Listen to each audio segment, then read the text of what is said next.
Well, we have just some few games to the end of the season, and as it stands, even England is losing the final fifth spot for Champions League football. So it's now going to be just the top four. And as it stands, United have just even dropped from the sixth position where we felt we were so comfortable to the seventh position. It's not looking good in the league, but this week we have an opportunity to remain at Wembley when we play against Coventry City in the FA Cup semi-final. I've got a special guest with me here today, my regular partner in crime. Speedy recovery to him. He has a very bad toothache, so he won't be with us today. But I'm joined by my very good friend and brother, Nathan Obodaikwa, who has always been with us. Nathan, it's always a pleasure to have you. Thank you for always being with us here on the podcast.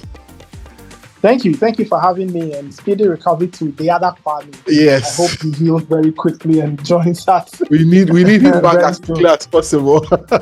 Yes. I'm sure he'll be back by the next episode. Yes. I miss my Ten Hag banter with him. He's on the other side, I'm on the other side. But let's go for a quick turnaround. When we come back, we'll delve straight into the issues here on United and Everything Football.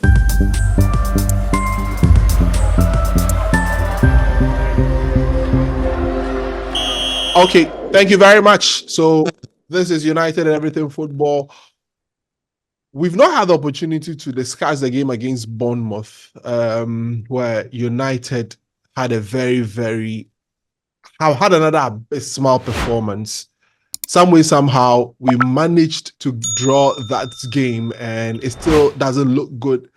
As it stands, we are not qualifying for the Champions League. I don't see how. Mathematically, we are not out yet, but you don't expect the teams ahead of you, Villa, and now Newcastle United, and also Tottenham Hotspurs to, down their tools. We expected even Villa to lose the game against Arsenal, but see what they did. They've put themselves in a very good position. And looking at the fixtures that they have, it looks very favorable for them. But Nathan, what is the problem? Anytime we come to sit in this podcast, as Kwame will say, we all sound like a broken record, but we still have something to talk about. Why are things still remaining as it is? Why are we still conceding more shots? I hear Ten Hag give a lot of explanations, and the fact that to him, the fact that it is not a problem. But I don't see why a top team like Manchester United, or a supposed top team, let me put it that way, because we don't behave and act as such lately. What is the problem, Nathan? Yeah. Wow, it's I guess it's a mix of different things. First I look at the team structure, and that essentially is coaching. How is it that Man United set up all the time, and there's a huge space in midfield that the opposition always takes advantage of? You cannot immediately point it down to poor player attitude, because it's been there from day one of the Premier League season through the Champions League up until now. So you cannot blame player attitude. Clearly, it is a structural problem. The team is built and designed to look that way when they face teams. So that is the first reason. Then the second reason, of course, you can blame player attitude, because when you look at a lot of the games, yes, the main problem is structural, but when you look at how players even react to happenings on the pitch, United are building out from the back, and one player gives a bad pass, and that collapses the entire system. The opposition finds spaces, and they are running into it. Players are not jogging back. Players are not tracking back. I take you back to the Chelsea game, for example. It was 3-4 minutes of consistent poor decision making from Diego Dallo. I don't know what he was thinking. I don't know how he felt he could have gotten the ball off Noni Madueke. Even if you go back to the very start of the game, the first penalty Chelsea scored, Anthony, for example, wrong side of the player, you are trying to take the ball away. So many poor player decisions in terms of what to do with the ball, what to do without the ball. Should I run or stay? Should I run into space? Should I track back? So it's a mix of the two things. One, poor coaching, which we see in the structure, and two, poor player attitude and application. Players are not running extra. And I always say this, when you look at a lot of the games that United have had problems in, it is simply because the opposition, one, have figured out what Man United will do, so they prepare for it. But even more importantly is the fact that the players understand the plan and they are ready and willing to execute. You can have a great football plan. If your players don't want to execute it, you will not get anything. But if the players are ready to execute and give that extra, you can always get something. So I feel that is a marriage of the two things. One, poor coaching, which we see in the structure, and two, players are just not applying themselves well enough. And if you put those two elements together, that's why United are where they are on the Premier League table. Ten Hag, I am curious to get into his mind. I mean, he's said a lot of things, but why do you think he's persistent with this structure, given that it has left us open? Kwame has given a lot of explanations over time, but I want to pick from you. Why do you think he would decide to keep this structure, knowing that it is not serving or maximizing the strength and rather highlighting the weakness of the players? Well, look, when I listen to Ten Hag and I listen to people who are much closer to Manchester United than you and me, yeah, the sense I get is this. When I listen to Ten Hag, I get the sense he is concerned, but on the other hand, I guess his conclusion is, so far a lot of these shots probably are not entering the goalpost, or if Onana is saving a good chunk, or those chances are being blocked, or some of them go off target, he can live with it. It's a matter of whether his team can just score a few more goals than the opposition. Yeah. And I get the same sense when I listen to those who are very close to the team, cover the team, up close and personal. Yeah. They also get that same vibe. So clearly you can tell that Ten Hag doesn't seem to believe that it's that much of a problem. Of course, I've heard him say that, look, the shot count is increasing. And I'm sure by the time the season is done, Man United's shot conceded count might probably be 400 or 500. I don't know. But yeah, as it stands, we are around 500 shots conceded as it stands. Look at that. So by the time the season ends, you probably add another, 200 probably? Yeah. At this rate, because even 2 or 3 games is giving us about 120 shots conceded. So you can imagine. And it's just crazy. When I look at it from just a fan's perspective, it's absolutely worrying. And any opposition coach or manager will look at those numbers and be delighted, because all he has to do is to get into a good position, what the football tacticians call zone 14. That is where you have your defensive midfielders. Just get in there and start taking shots at Andre Onana. And if you are lucky, if you go in, United can't score, you have your 3 points or whatever, you go away happy. So I think it's just Ten Hag will look at it and say, okay, teams will take the shots, but are they going? And if they are not, why should we be concerned? Or it could just be Ten Hag looks at this team and says, maybe there's nothing more I can do. So we will concede the shots. We'll just maybe see if we can score a lot more goals. I'm struggling to understand what exactly is going on. Let's thrive in the chaos that has been created. Let's work with the chaos. I just think that with 7-8 games to go, I don't see how he's going to change that situation now. I think he will persist, and I think that at the end of the season, if he's still around, he'll make a decision. Does he want next season to look like this season? I wouldn't want to think so, but I'm not Eric Ten Hag. I do not know. But, you are right. The shot count is very scary. And against teams that are clinical, they will take those opportunities. Of course. Bournemouth had 2 on target. They had a few saved. Others were off target. But United were fortunate to have Bruno Fernandes to score 2. Against teams like Man City and co, you will not be lucky. They will put those chances away. Absolutely. And you will not get a chance to come back. Anyway, so still on that, you made mention of whether Ten Hag will be here or not, but I've not heard your opinion on whether Ten Hag sticks and what you generally think. I've shared my opinion many times. I don't think he's a bad coach. I understand what he's been through.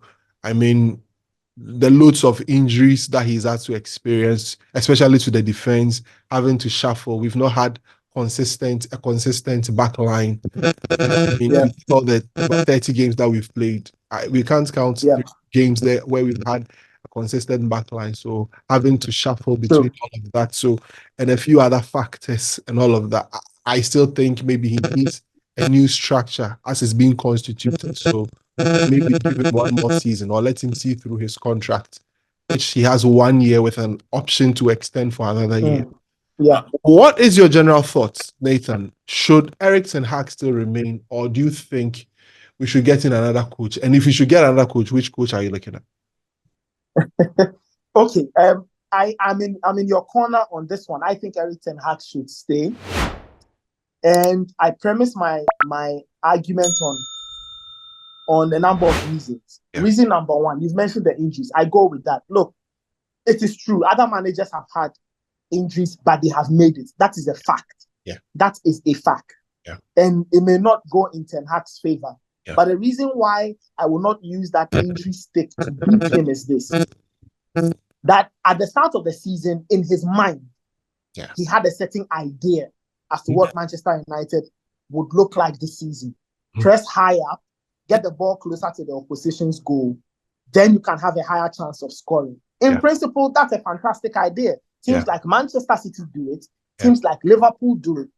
Every team that is successful these days does a certain variant of pressing high, getting the ball closer to goal and scoring. So I give him that. Now, if you lose a player like Kobbie Mainoo to start your season, it will affect you. Of course, hindsight is always 2020. So today in April, we can sit down and say that, wonderful, Kobbie Mainoo is great. If he had started the season, things would have been different. You never know how that would have played out. So we can only use Kobbie Mainoo's current form and extrapolate backwards to say that maybe if he had started, things may have been different. That's aside. And then all these other ages that have happened. Think about it. A player like Mason Mount, Ten Hag buys him, and you can tell that Ten Hag bought him for a reason.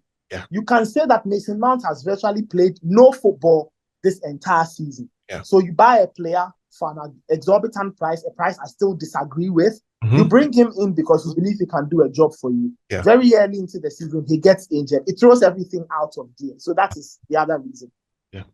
The other reason why I will not blame Erik Ten Hag is player fall-off. A player like Marcus Rashford, who would have imagined that a season after Rashford had an amazing time, he would be looking this poor.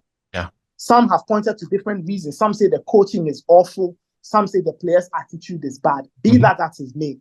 Marcus Rashford has not looked like the same player he looked like last season. And United have paid the price just because Marcus Rashford has not been in form. So when I put all of these things together, if I'm the person supervising Erik Ten Hag's work, I will say, okay, granted, let's give him another half season, or let's give him till December of next season. Yeah. And let's see what happens between August and December. At the start of August, everything goes back to ground zero. He gets a clean sheet to start. There's a new structure that works above him. New players will come in. Some players will leave. Probably the acquisitions will be better. So you can say that, okay, let's give him everything he needs to give him another opportunity, a third start, and let us see how things play out. So I will not be too quick to say, let's throw Ten Hag off the ship. All I will say is, let's give him till December. Let's see what happens. If by December 2025, there is no headway, then United will have to pull the plug. But even though I say that United need to give Ten Hag time, I will say that they need to be thinking about what the next step is. Is Ten Hag there for the long term? If he runs out his contract and the people at Ineos don't want to keep him, who will they have in mind? I feel that the people at Ineos need to be thinking of the two things at the same time. Even though I think they should keep Ten Hag, they need to have options in case things go bad and the decision has to be made on Ten Hag quickly, or he sees out the rest of his contract. He decides, I've had enough, I want to go somewhere. So I feel that that contingency or that secondary plan or that secondary option needs to be somewhere on the burner. You know, that option is kept alive, and then should whatever it is happen, you take a decision. You fire Ten Hag, you bring somebody in, you keep him, that's wonderful. But you still think of the manager who can take Man United to the next level, depending on Ten Hag's third full season in charge of the club.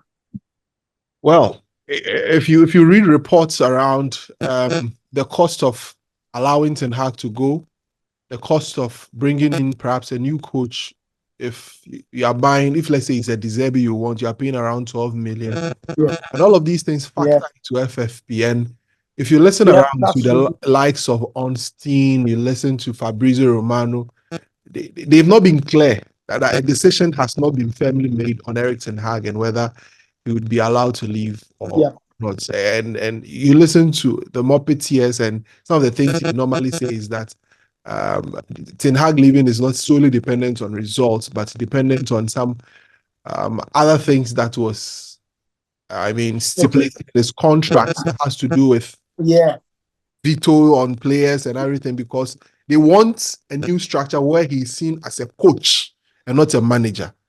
And all of these of things course. are all, yeah. Yeah, Nathan. Sorry to cut you, but you Yeah, are right. I kind of feel that part of the problem is that Erik Ten Hag probably had too much power in the absolutely. last window when it came to buying players, Yeah. and probably left unsupervised. He made certain decisions that, with Yes. the proper structure in place, he probably would not have made. Yeah. That is why I say that, you know what, recreate a structure that he's comfortable in, and then some people can take the other decisions, of course, with the support and input and everything. And Yeah. let's see how things go. Maybe if that structure works for him, then we can see a better Man United. Maybe, you never know. But like I say, give people the opportunity, give them everything so that when they fail, you will never be told you didn't give him the opportunity. Provide the right environment. If in that environment it still doesn't work out, then you can make your decision and throw him off and bring somebody else. Well, that's a very good one from Nathan. I think is the right thing to do. Just give him one more season. Let's get to know exactly. And I get that we give him up to December. I really agree with that perspective, and I share in that he's not a bad coach. Maybe circumstances, maybe he's being stubborn about the style of play that he's sticking to Yeah, and all of yeah, that. You yeah. listen to a lot of players talk. I listened to Andres Pereira in an interview he had with Rio Ferdinand, and he said there was so much space playing against United, so much space. You can't imagine playing against United and having so much space. I mean, no top team Yeah, sits up like that. Yes, I mean that speaks to the coaching, that structure. That's all Yeah, on Erik Ten Hag. That is exactly. all on him. It is how he set the team up. That is why those spaces exist.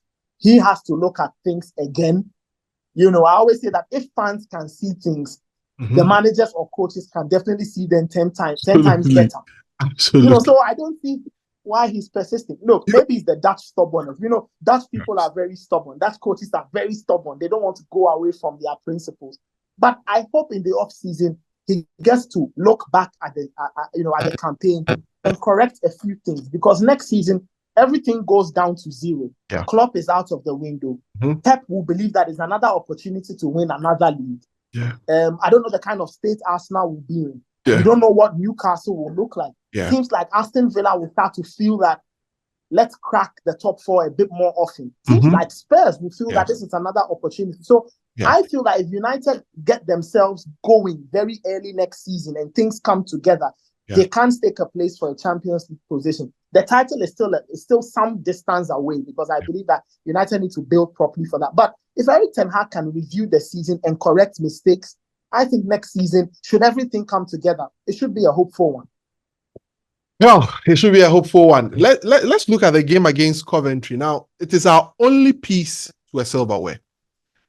We are out of everything. I mean, the league, we can't even make top four. How do you even think about the league? Mathematically, it's virtually impossible, because if you calculate the number of points we make, it's not up to even 70. And the leaders are all up to 70. But this is our only chance to a silverware, the FA Cup. We play against Coventry.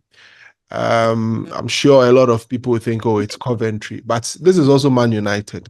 You never know which United shows up in games and all of that. We are capable of, the spectacular, allowing certain things to happen when you don't really expect. But Nathan, how do we approach this game? I mean, yeah, you say it's Coventry, but Coventry beat Wolves to get to this point. I mean, in that very dramatic game that they played, and the magic of the FA Cup never goes away.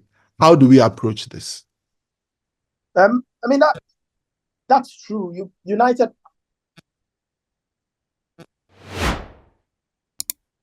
Well, look, you are right about Man United being strange and spectacular. I remember a few weeks ago when we played at Woes, and it was 3-1, 3-2, and I remember at 3-3, I tweeted, Man United don't like a quiet evening. You know, they don't seem to like things quietly. They have to remind everybody that, yes, they are in town. So they play chaotic football and everything is end to end. Look, it will be a very interesting game against Coventry. Now, this is why. Mm-hmm. For Coventry, this will be, I think that they want to get back into the playoff. I'm not too sure, but they have a chance of going back to Wembley back to back, or in the space of a few weeks, going back there between the FA Cup and, you know, whatever it is they are contesting in the championship or lower divisions. So United need to understand that Coventry love the atmosphere. They love the atmosphere. They were in the playoff final just last season. Yes. You know, they lost to Luton, you know, in terms of the penalty shootout. So this is not strange to them. Just last season they were at Wembley, same as Man United. So United will have to understand the weight of the occasion. It is not because it is Coventry. It is an FA Cup semi-final. And Coventry will come out guns blazing. They would want to get at Man United. They would want to get into the final. They will not care about that final now, but what they want to do is go past Man United and make an FA Cup final. So United will need to understand that and know that Coventry will come after them. Coventry would want to get their scalp. Coventry would want to get one over them and write history. So United cannot be complacent. United will have to be up and doing from the very beginning. United should not sleep. They should not sleepwalk and start the game, because by the time they wake up, it may be too late. They need to start very well. Players need to be on the money from the very, very beginning of the game. And they need to understand that this represents the only piece of silverware the club will get this season. The problem I have with Man United, especially with the players, is that when you expect them to understand the weight of the day, most of the time they seem to crumble either under the weight of the expectation, or they seem to forget the value of the game. The entire season, I've only seen Man United play out a spirited performance full of heart, emotion, intensity in those two games against Liverpool at Old Trafford. I can say that those were the only times United were on the money from start to finish. Right? And even that, there were ups and downs, highs and lows. So United will have to be on the ball from the very beginning. Go past Coventry. Give it everything you have. I'd love to see a very strong starting 11 over the weekend. Even though it is Coventry, the best way of showing respect is to present your best team, your best foot forward, and go and get the win. Because you see, last season it was a tough semi-final against Brighton. That went to the penalty shootout. This season, you know, it is Coventry. So United will have to look at it and say, there's no need for drama. There's no need for extra time. There's a need to kill that game off very early, or kill it within 90 minutes. And make that final and think of that final, whoever it will be against. By the time United play on Sunday, they will know who that opponent is. Because Man City and Chelsea play 24 hours earlier. Whoever that opponent is, United need to get to that final and serve out the final bit of revenge this season. United have lost twice to City. They lost painfully to Chelsea. That is enough motivation to drive the players to beat Coventry. Know that once you beat Coventry, it's one of these two guys. It's either Man City or Chelsea. And then you get ready for that final. So for me, I don't know the kind of tactical game Eric Ten Hag will play. We'll find out on Sunday. But for me, all I want is to see a United that is hungry, that is intense, that respects the occasion, respects the opposition, but still goes out to deliver a good performance, and they book another FA Cup final ticket. Well, that would be a great back-to-back FA Cup final for Eric Ten Hag. He's been very good in some of the domestic cup competitions. Unfortunately, got knocked out in the Carabao Cup at home to Newcastle United, but we've traveled all the way. I mean, if you look at the teams that we played, that dramatic win against Liverpool where Amad Diallo got that final goal. I mean, everybody was over the moon. I think since then, we've not won any game. Yes. Since then, we've not won any game. But it doesn't surprise me. It doesn't surprise me, because last season, after the Carabao Cup final, we just went off. United went, they went to sleep. We just struggling to just get ourselves over the line and all of that. It was it was difficult. Okay, all right. So that's it with Nathan. Let's. I was just going to say that I hope the team finds a win and they use that win on Sunday to get a few more wins in the league. Yeah. You know, you mentioned the numbers, the mathematics. I feel that if United go on a good run, you never know where it will end. Put yourself in a very good position. Final. Yeah, you know, they start off with the FA Cup semi-final, and then they need to start to chain the wins together. You never know. Other teams may drop points, and you never know. Maybe in the mix. Absolutely. All right. So, Nate, let's end with this. We've been doing a series on our United Today where we talk about the transfers, the players that we expect, and all of that. Yeah. What do you think should be the priority areas when we go into the transfer window this summer? A lot of people have talked about the defense. For me and Kwame, we've been talking about clearing the whole defense, the whole central defense. Varane and Maguire and then Lindelof and Johnny Evans, everybody leaving and all of that. But what do you think should be the priority areas for our transfers? I would say defensive midfield.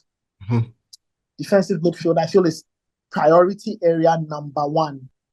Because clearly Casemiro is waning in terms of age, his physical ability. And it breaks my heart seeing Casemiro go out like this. See that just last season, he was absolutely fantastic. One of our best players. A few months later, you know, he looks completely lost. So I believe that another defensive midfielder, a younger defensive midfielder is a priority. Mm-hmm. Somebody to help Kobbie Mainoo. Somebody who understands what it means to shield a defense and somebody who can allow Kobbie Mainoo to thrive and play. If you ask me, that is my priority area number one. Priority area number two, central defense. I believe that United have got to take a decision on players like Varane and Lindelof and co. I believe United need to get quality, at least two centre-backs. One to partner Martinez and the other as the backup. And then make a decision on keeping one of Varane, Maguire, and Lindelof. Keep one of these three, if you ask me. Mm-hmm. I think that Diego Dalot has become United's number one right back. From years of being unsure of what we all wanted from him, I think we are now very clear in our minds what he can do. And I think he's really won that spot, you know, in terms of right back. A lot of people ask me, what about Aaron Wan-Bissaka? I'll say keep Aaron Wan-Bissaka for one more season. There are times when you need him. There are times when he comes in handy. He does have a use. So Eric Ten Hag will have to think about what to do with Aaron Wan-Bissaka, but I will say keep him. The next thing for me, and this might be a little controversial, I think United need to find another playmaker. Mm-hmm. Not because Bruno Fernandes is bad, but I believe United need a different type of number 10. Mm-hmm. When I look at Bruno Fernandes, I don't think he fits every single game Man United plays. I think there are some games that he doesn't fit. Mm-hmm. You know, I don't think he works well in every game. And so I think United need to find another number 10. Somebody else who can do the work. Somebody who's not as rash and erratic as Bruno Fernandes. Somebody who's a bit more patient. And then can give United attack some tempo, but some rhythm, but is still not erratic with his passing and will not give the ball away at the slightest opportunity. Because I feel United need to have something very different about how they attack. And I believe that if they do get that different type of player, it will help Rasmus Højlund. I kind of believe that Højlund is struggling because he's still very new. Wide men are struggling to find him. But if there was a number 10 who could see his run and just give him the ball, who could find him in space and give him a pass and say, Rasmus Højlund, run at it and let's see what you can do. I think there's a lot more we can see, but I think it's very dependent on having a different type of number 10, a passer, what we call a schemer, somebody who slows the game down a bit more and can see things and can find that pass that most strikers would love. So for me, those are the priority areas. And then the last priority area, if it's possible, let's get another striker. Let's get another striker. Another striker who's more experienced. Who's more experienced. Somebody who can share the burden with Rasmus Højlund, but at the same time can mentor him, can guide him, can teach him a few things so that Højlund's game becomes a bit more rounded. At the moment, you can tell he's struggling with the physicality and all of that. If you could get him somebody who, you know, he could play with, or somebody who could bring out different dimensions of his game, or somebody who could even replace him and take the pressure off him when he's not delivering. I think it will help. So for me, defensive midfield number 1, centre backs number 2, another number 10, and then a more experienced centre forward. Well, Nate, always great to have you on the podcast. Thank you so much for joining us. It's great to always have you on the podcast with us. Guys, thanks for joining. As usual, remember to hit the subscribe button if this is your first time joining us, and if you've been watching and you've not subscribed, it's very, very important to us. And also hit the notification bell. We have a lot more to come your way here on this channel. United Today continues, and then after the game, we'll be here to give you everything. Thank you so much, Nathan. Always great to have you. Thank you for having me. And all the best to us on Sunday. Hopefully we beat Coventry. All the best to us, all the best. And we'll be here to discuss that game right after that. Win or lose, but we are not losing. We are not. We'll be back. See you on the next one. Have a great time.